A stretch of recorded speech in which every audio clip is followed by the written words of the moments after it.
அது மட்டும் இல்லாம வரக்கூடிய கன்சல்டேஷன் கொஞ்சம் வித்தியாசமா தான் இருக்கு. அதாவது எப்படின்னா, அப்பப்போ சில கன்சல்டேஷன் வரும். பசங்க ஜாதகத்த குடுப்பாங்க பெத்தவங்க. குடுத்துட்டு, "அ என் பொண்ணு வந்து ரொம்ப ஸ்ட்ரெஸ்ல இருக்கா. என் பையன் வந்து ரொம்ப ஸ்ட்ரெஸ்ல இருக்கான். மன வருத்தத்துல இருக்கான்." அப்படின்னுவாங்க.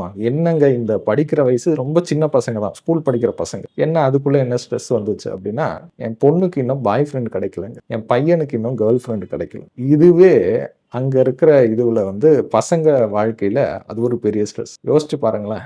இப்போ நாங்கலாம் ஸ்கூல் படிக்கும்போது, காமர்ஸ் டீச்சர் ஒருத்தவங்க இருப்பாங்க.